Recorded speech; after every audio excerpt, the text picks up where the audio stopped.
नमस्ते बच्चों, कैसे हैं आप। आज मैं आपको बातचीत पाठ के प्रश्न उत्तर बताने जा रही हूँ। तो आइए चर्चा करते हैं आज के बातचीत पाठ के प्रश्नों के। तो देखिए, पहला प्रश्न है बालकृष्ण भट्ट जी का लिखा हुआ बातचीत पाठ का पहला प्रश्न है, अगर हम में वाक शक्ति ना होती तो क्या होता। दूसरा प्रश्न है, बातचीत के संबंध में बेन जॉनसन और एडिसन के क्या विचार हैं। तीसरा प्रश्न है, आर्ट ऑफ कन्वर्सेशन क्या है। और चौथा प्रश्न है, मनुष्य की बातचीत का उत्तम तरीका क्या हो सकता है, इसके द्वारा वह कैसे अपने लिए सर्वथा नवीन संसार की रचना कर सकता है।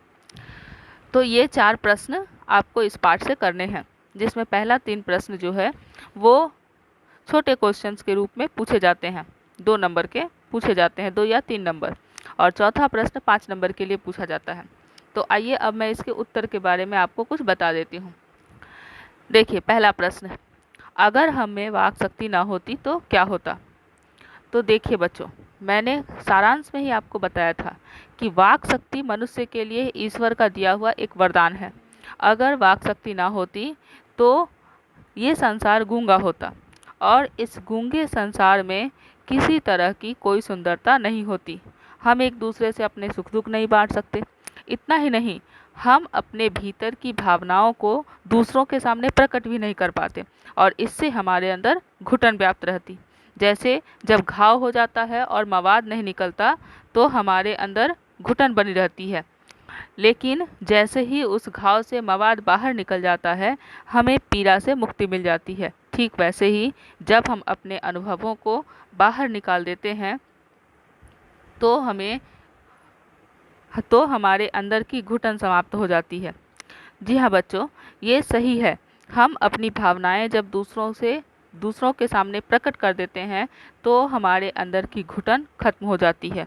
बच्चों, यदि हमें वाक शक्ति ना मिली होती तो हम निष्क्रिय होते, चिंतनहीन होते, लक्ष्यहीन होते, हमारी पारस्परिकता का भी विकास ना हुआ होता, समाज और संस्कृति की कल्पना भी अस्तित्व में नहीं आई होती और इस सब के लिए वाक शक्ति अत्यंत आवश्यक थी और शायद इसलिए ही ईश्वर ने हमें वाक शक्ति देकर हमें नवाजा है। तो आइए बच्चों, ये पहले प्रश्न का उत्तर हो गया। आप इस तरह से लिख सकते हैं और अगर चाहें तो मैंने अपने इस वीडियो में लिख कर भी दे दिया है, आप वहाँ से भी पढ़ सकते हैं।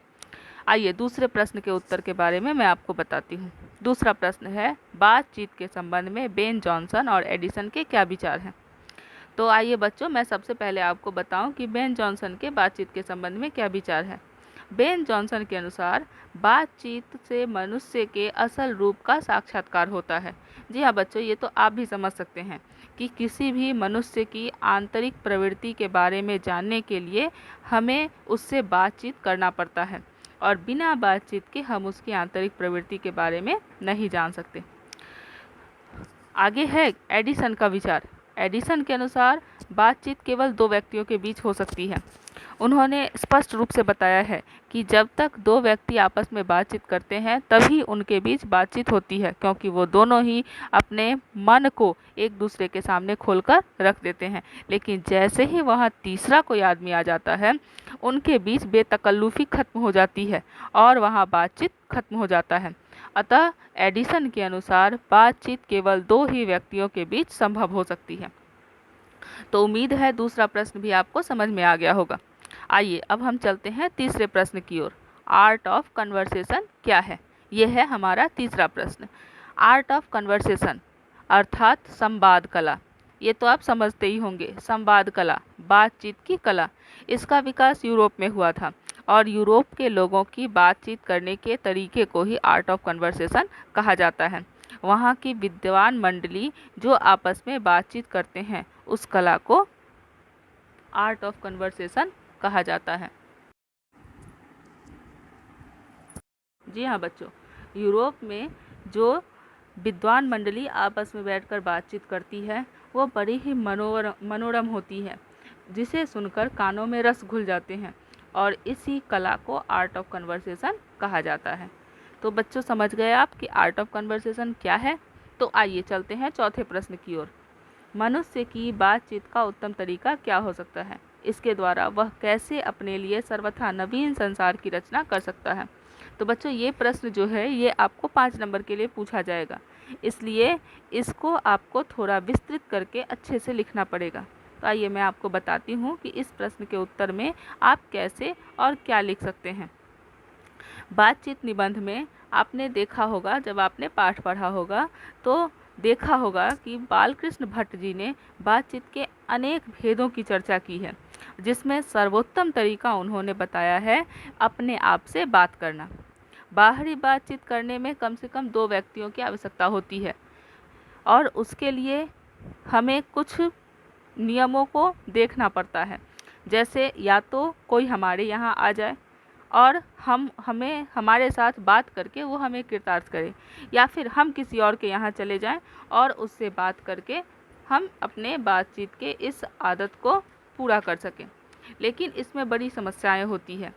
कई बार तो ऐसा होता है कि हमारे यहाँ जो आता है उससे बातचीत करके हम बहुत सारा समय व्यतीत कर देते हैं और ऐसे में सामने वाले के काम में बाधा पहुँचती है, तो हमारे पास कोई आना नहीं चाहता।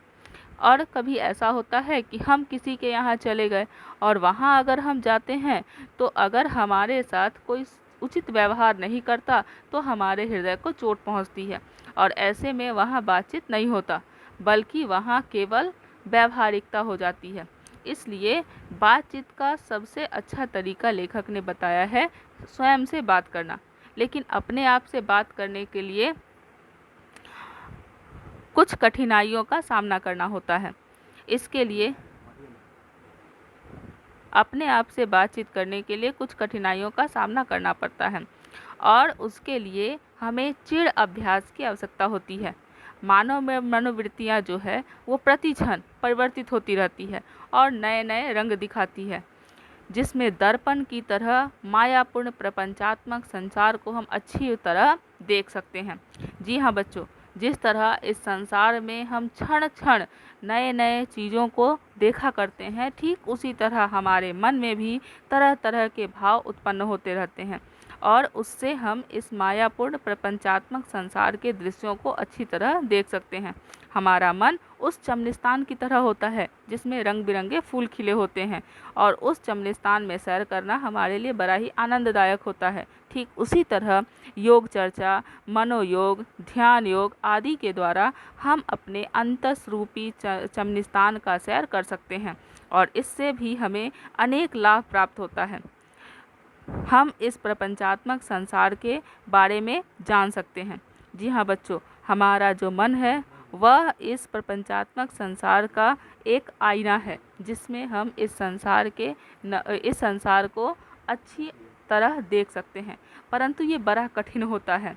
मौन साधना बहुत कठिन होता है और बरसों की कठिन साधना के बाद हम इस जगह पर पहुंच सकते हैं जहां हमारा परमात्मा के साथ साक्षात्कार होता है। जैसे ही हमारा परमात्मा के साथ साक्षात्कार होता है, हम मौन साधना के में तल्लीन हो जाते हैं और वहां पहुंचकर हम अपने आप से बात करने में सफल हो जाते हैं।